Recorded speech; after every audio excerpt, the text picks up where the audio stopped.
El hombre que plantaba árboles.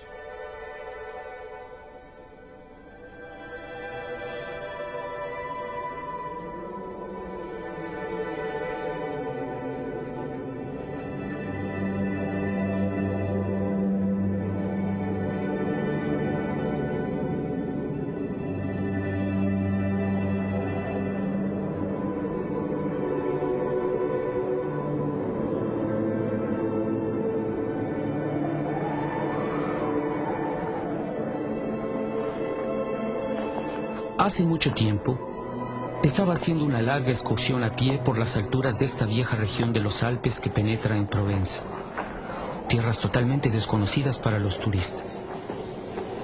Cuando hice esta excursión por esos desiertos, me encontré con unos páramos desnudos y monótonos de cerca de 1200 a 1300 metros de altura, en donde solo crecía la lavanda silvestre. Estaba cruzando la parte más ancha de estas tierras y después de 3 días de caminata me encontraba en la más absoluta desolación. Acampaba al lado del esqueleto de un pueblo abandonado. No me quedaba agua desde la víspera y tenía que encontrar. Las casas, aunque ya en ruinas, aglomeradas como un avispero viejo, me hicieron pensar que anteriormente debía de haber existido allí una fuente o un pozo. Había en efecto una fuente, pero seca.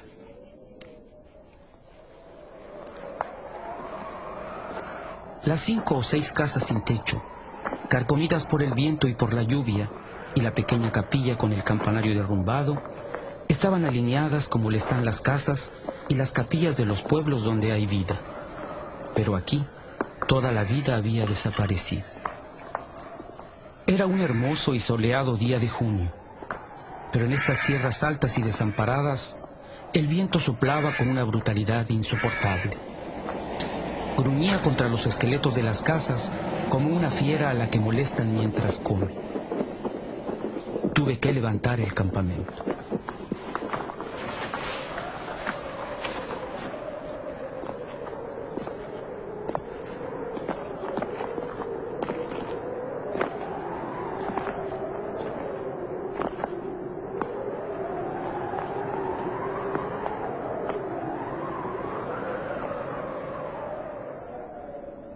A 5 horas de camino de allí, no había todavía encontrado agua y nada que me diera esperanzas de encontrarla.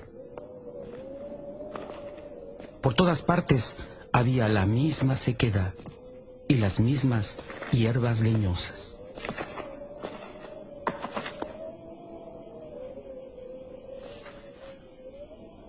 Me pareció vislumbrar a lo lejos una pequeña silueta negra de pie.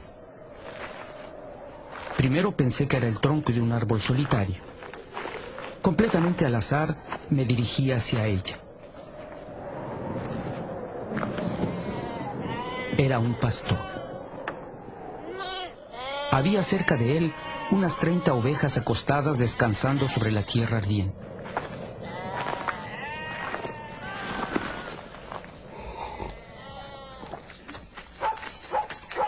Me dio de beber de su cantimplora y un poco más tarde me llevó a su aprisco, que se encontraba en una hondonada de la meseta.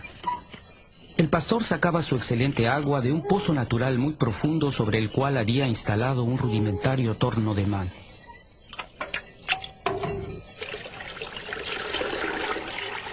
Hablaba poco, es lo propio de los hombres solitarios, pero se le sentía seguro de sí mismo y confiado en su seguridad. Era algo insólito en estas tierras desprovistas de todo. No vivía en una cabaña, sino en una verdadera casa de piedra en la que se notaba muy bien cómo, con su trabajo personal, logró remendar la ruina que había encontrado al llegar. Su techo era sólido e impermeable. Al dar contra este, el viento hacía el ruido del mar contra la playa. Su casa estaba en orden, sus pisos barridos, su fusil engrasado y su sopa hervía sobre el fogón. En ese momento me di cuenta que estaba recién afeitado. que sus botones estaban sólidamente cosidos y que los minuciosos remiendos de su ropa eran prácticamente invisibles.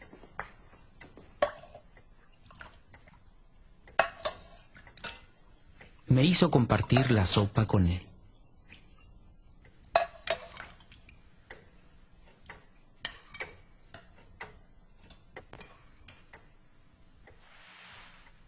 Más tarde, cuando le ofrecí mi petaca, me dijo que no fumaba. Su perro, silencioso como el amo, era benévolo, pero digno.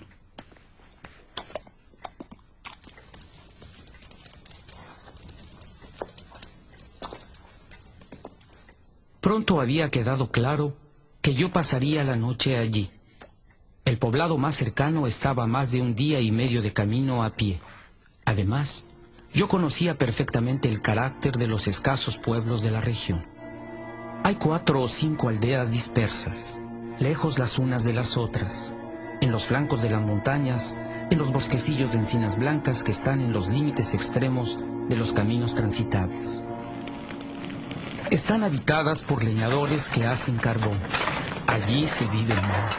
Las familias, apretadas unas contra otras, en este clima de excesiva rudeza, tanto en invierno como en verano, agravan su aislado egoísmo. En estos lugares, la ambición irracional pierde toda medida por el deseo continuo de querer escaparse de un sitio como este. Los hombres llevan su carbón a la ciudad en sus camiones y luego vuelven. Hasta las más sólidas cualidades terminan por desvanecerse bajo esta perpetua ducha fría. Las mujeres traman sus rencores. Hay competencia para todo, tanto para la venta de carbón como para el banco de la iglesia. Se compite sin cesar por los vicios que existen entre ellos, por las virtudes de ellas y por la baraúnda general de vicios y virtudes que pueden existir. Como si fuera poco, el viento irrita igualmente sin descanso los nervios. Hay epidemias de suicidios y numerosos casos de locura, casi siempre asesina.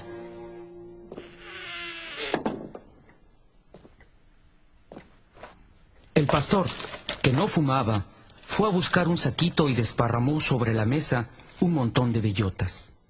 Se puso a examinarlas una tras otra con mucho cuidado, separando las buenas de las malas. Yo, mientras tanto, fumaba mi pipa. Le propuse ayudarle, pero me dijo que ese era su trabajo. Efectivamente, viendo el empeño que ponía en su labor, no insistí. Esa fue toda nuestra conversación. Cuando hubo del lado de las buenas un montón de bellotas bastante grandes, las contó en grupos de 10. Examinándolas muy de cerca, eliminaba los frutos pequeños y los que estaban ligeramente agrietados. Cuando tuvo delante más de 100 bellotas perfectas, paró y fuimos a acostarnos. La compañía de aquel hombre era apaciguante. Al otro día le pedí permiso para descansar todo el día en su casa. Le pareció completamente natural, o más exactamente, me dio la impresión de que nada podía molestarle. Este descanso no me era realmente indispensable, pero estaba intrigado y quería saber más de este hombre.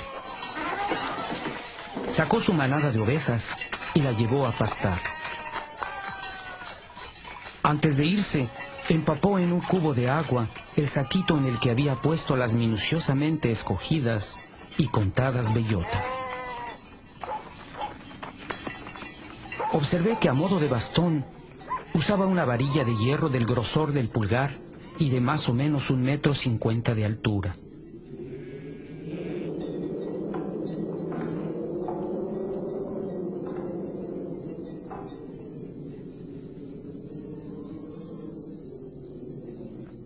Yo hice como si descansara mientras paseaba y seguí un camino paralelo al suyo. El pastizal de sus ovejas se encontraba en una cañada. Dejó la pequeña manada bajo la vigilancia del perro y subió al lugar donde yo me encontraba. Temí que me reprochara mi indiscreción, pero no se trataba en lo absoluto de eso. Era su camino, y me invitó a acompañarlo si no tenía nada mejor que hacer. Iba hacia la altura, a 200 metros de allí. Cuando llegó al lugar a donde quería ir, se puso a enterrar su varilla de hierro en la tierra. Hacía un hueco en el que ponía una bellota y luego lo tapaba. Plantaba encinas. Le pregunté si la tierra le pertenecía. Me respondió que no. ¿Sabía de quién era? No lo sabía. Suponía que eran tierras comunales o tal vez propiedad de alguien a quien no le interesaba. A él no le preocupaba saber quiénes eran sus propietarios. Así, con extremo cuidado, plantó sus 100 bellotas.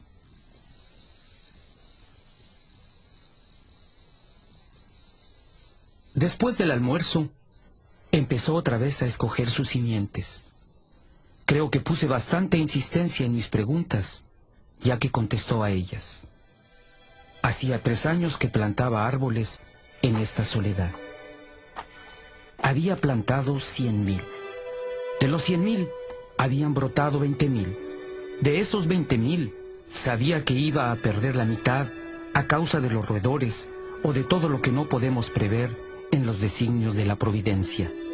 Quedaban 10.000 encinas que iban a crecer en este lugar en el que antes no había nada. En ese momento me interrogué sobre la edad de aquel hombre. Evidentemente tenía más de 50 años. 55, me dijo él. Se llamaba Eleazar Duffier. Había tenido una finca en el llano. Allí había hecho su vida. Había perdido a su hijo único, luego a su mujer, y se retiró a la soledad donde le gustaba vivir lentamente con sus ovejas y su perro. Más tarde se dio cuenta que aquellas tierras morían por falta de árboles. Añadió que como no tenía ocupaciones muy importantes, él había decidido encontrar un remedio para esa situación. Yo me esforzaba en imaginar el futuro en función de mí mismo y de una cierta búsqueda de la felicidad. Le mencioné que en 30 años esas 10.000 encinas estarían magníficas. Me respondió muy simplemente que si Dios le daba vida, en 30 años habría plantado tantas otras que estas 10.000 no serían más que una gota de agua en el mar. De hecho, ya estaba estudiando el cultivo de hayas y tenía cerca de su casa un vivero. Los retoños que había protegido de sus ovejas con una verja eran preciosos. Pensaba también plantar abedules en las fincas en las que, según él, dormía una cierta humedad a algunos metros de la superficie del suelo. Al otro día nos separamos. Un año más tarde comenzó la guerra del 14, en la que participé durante 5 años. Un soldado de infantería no podía en ese momento pensar en árboles.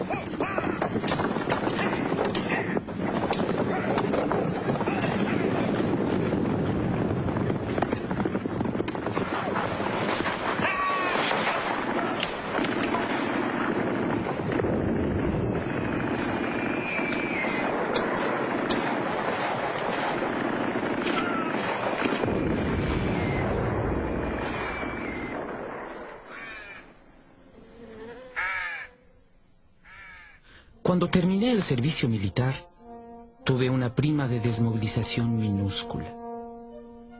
Pero tenía el gran deseo de respirar un poco de aire puro. Sin ideas preconcebidas, salvo esta misma, me encaminé otra vez hacia aquellas comarcas desiertas. Nada había cambiado.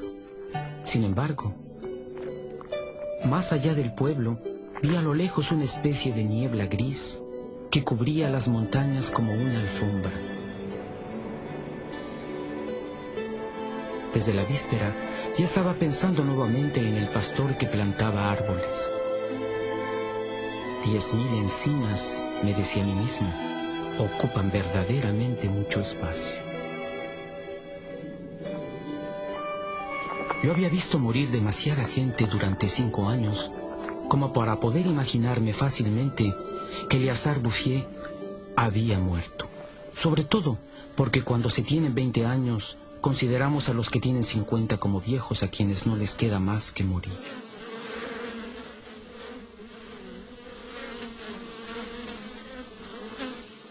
No había muerto. Había cambiado de oficio. Ya no poseía más que 4 ovejas, pero tenía en su lugar un centenar de panales. Se había deshecho de las ovejas porque ponían en peligro sus plantaciones de árboles. No se había preocupado para nada de la guerra. Había seguido plantando imperturbablemente. Las encinas de 1910 tenían entonces 10 años y estaban más altas que él y que yo. El espectáculo era impresionante. Yo estaba literalmente enmudecido, y como él tampoco hablaba, pasamos todo el día en silencio, paseándonos en su bosque.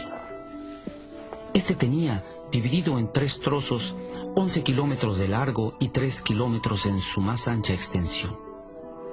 Cuando nos acordamos que todo había salido de las manos y del alma de este hombre, sin medios técnicos, comprendemos que los seres humanos podrían ser tan eficaces como Dios en otras áreas, y no solo en la destrucción. Él había perseguido su idea, y las hayas, que ya me llegaban a los hombros, dispersas hasta perderse de vista, eran testigos de ello. Las encinas estaban tupidas y ya habían pasado la edad de estar a la merced de los roedores. En cuanto a la providencia, para que ella misma destruyera la obra creada, hubiera tenido que recurrir a los ciclones. Me mostró hermosos bosquecillos de abedules que ya tenían 5 años. Eran de la época en la que yo combatía en Verdún. Todas las fincas en las que él creía, con perfecta razón, que había humedad casi a flor de tierra, fueron ocupadas por los abedules. Estaban tiernos como adolescentes y muy decididos. La creación parecía haberse llevado a cabo con encinas. Pero esto a él no le preocupaba y perseguía con obstinación su simplísima tarea. Pero volviendo a bajar al pueblo, vi el agua correr por esos riachuelos que en la memoria de los hombres siempre habían estado secos. Era la más formidable operación de transformación que me haya tocado ver. Aquellos riachuelos secos ya habían antes llevado agua en tiempos muy antiguos. Ciertos pueblos tristes de los que hablé al principio de mi relato habían sido construidos sobre los emplazamientos de algunos pueblos galorromanos de los que todavía quedan huellas. En estos, los arqueólogos habían hecho búsquedas y habían encontrado anzuelos en lugares en los que en el siglo XX era necesario usar cisternas para tener un poco de agua. El viento también dispersaba ciertas semillas. Al mismo tiempo que el agua, reaparecían los sauces, las mimbreras, los prados, los jardines, las flores y una cierta razón de vivir.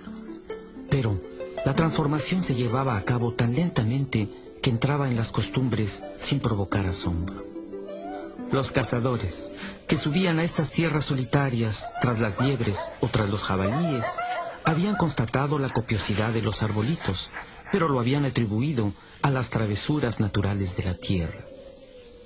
Es por eso que nadie tocaba la obra de este hombre. Si lo hubieran sospechado, lo habrían contrariado. Él era insospechable. ¿Quién hubiera podido imaginar, en las ciudades y en las administraciones, que una tal y magnífica generosidad pudiera ser tan obstinada?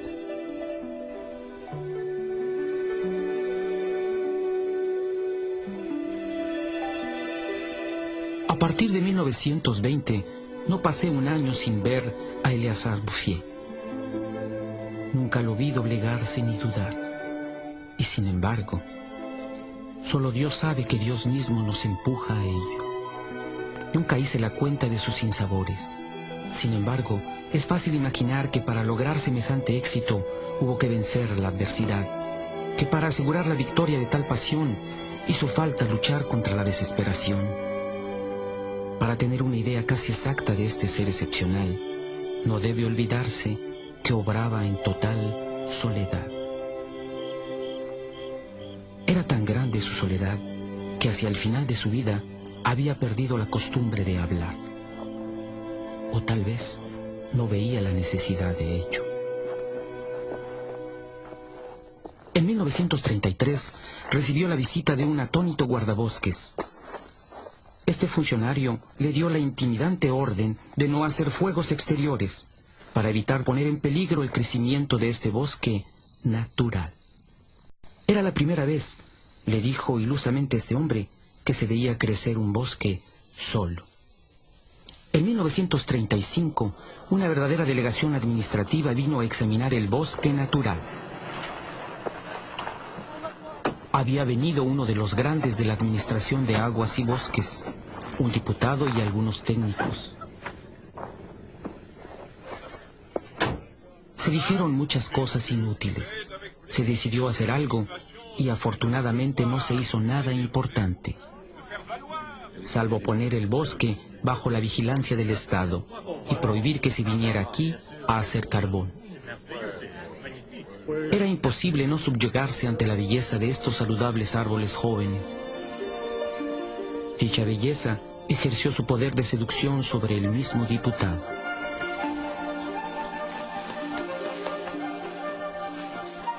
Yo tenía un amigo entre los capitanes forestales que estaba en la delegación.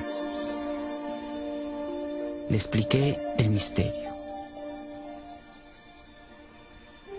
Un día de la semana siguiente fuimos los dos a buscar a Eleazar Bouffier. Lo encontramos en pleno trabajo, a 20 kilómetros del lugar donde la inspección había tenido lugar. No era por nada que el capitán forestal era mi amigo. Conocía el valor de las cosas. Supo quedarse callado. Ofrecí algunos huevos que había llevado de regalo. Compartimos nuestro refrigerio entre los tres y así pasaron algunas horas en la muda contemplación del paisaje.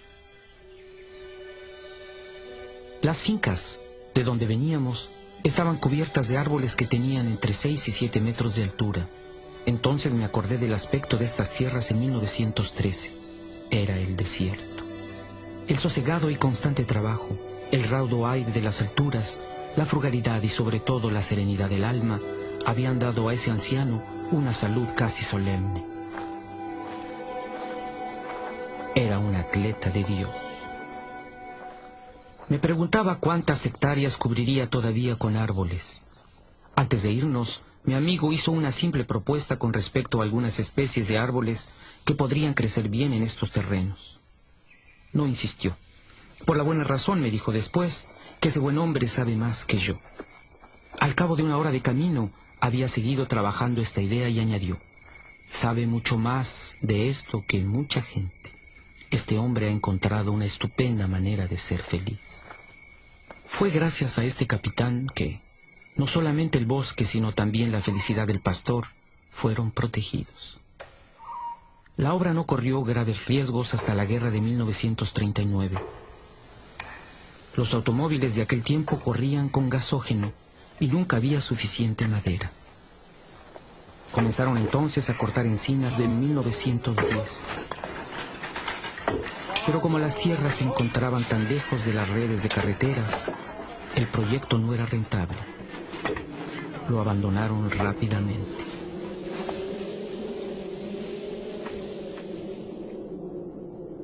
El pastor no tuvo tiempo de darse cuenta.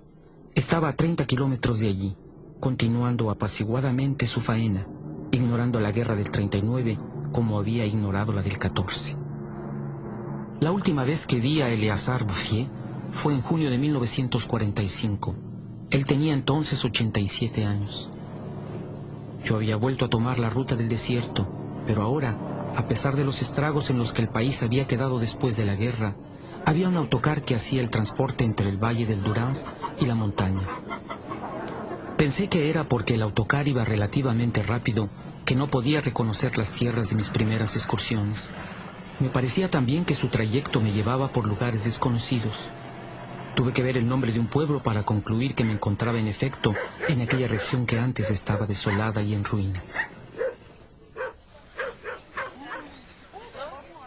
El autocar me dejó en Vergons. En 1913, esta pequeña aldea de 10 o 12 casas tenía solamente 3 habitantes. Eran salvajes, se detestaban entre ellos, vivían de la caza con trampas. Su condición no tenía esperanza. Todo había cambiado, hasta el mismo aire. En lugar de las secas borrascas que antes me habían tan brutalmente acogido, soplaba una brisa cargada de aroma. Un ruido similar al del agua bajaba de la altura. Era el ruido del viento en los bosques. En fin, más sorprendente aún, oí el verdadero ruido del agua cayendo en un barrén. Vi que habían hecho una fuente y que el agua era abundante. Lo que más me conmovió fue que habían plantado una hermosa tila, símbolo indiscutible de resurrección.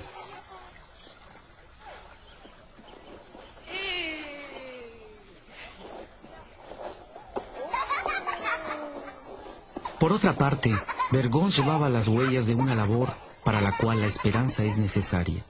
Entonces, la esperanza había vuelto de nuevo. Se habían escombrado las ruinas. Las casas nuevas, recientemente revestidas con argamasa, estaban rodeadas de huertos en los que crecían juntos, pero alineados, las verduras y las flores, las coles y los rosales, los puerros y los dragones, los apios y las anémonas. Era, desde aquel entonces, un sitio en el que se quería vivir. Desde ahí hice mi camino a pie. La guerra, de la cual apenas salíamos, no había permitido que se viviera la vida en toda su expansión. Pero Lázaro estaba fuera de la tumba. Sobre los flancos de las montañas veía pequeños campos de cebada y de centeno en hierba. Al fondo de aquellos valles estrechos, algunas praderas verdeaban.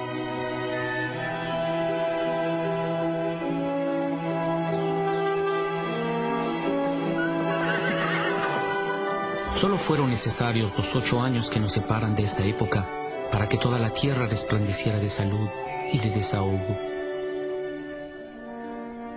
Sobre el emplazamiento de las ruinas que había visto en 1913, existen hoy fincas limpias, bien mantenidas, que testifican de una vida feliz y cómoda.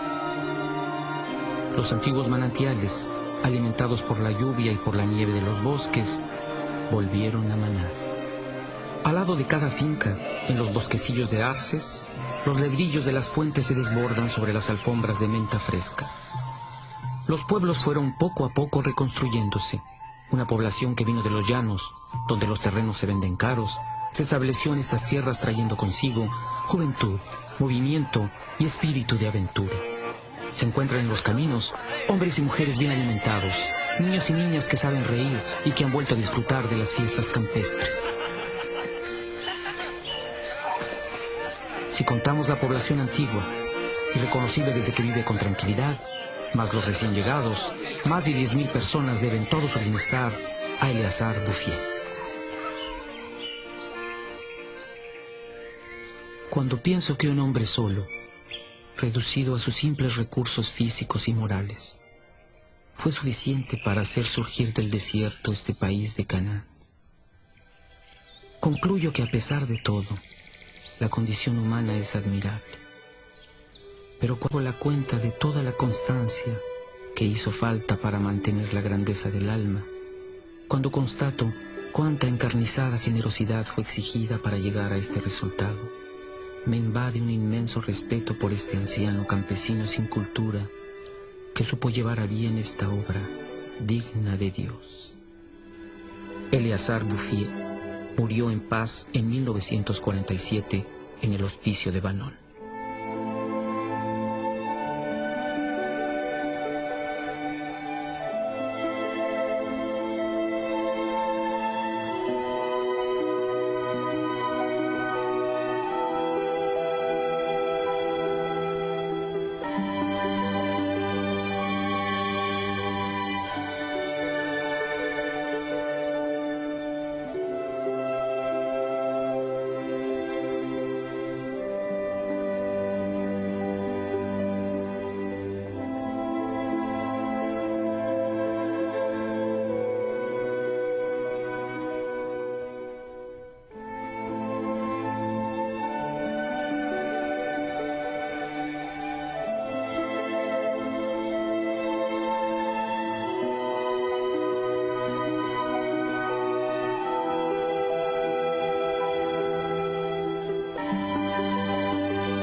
This is CBC, the Canadian Broadcasting Corporation.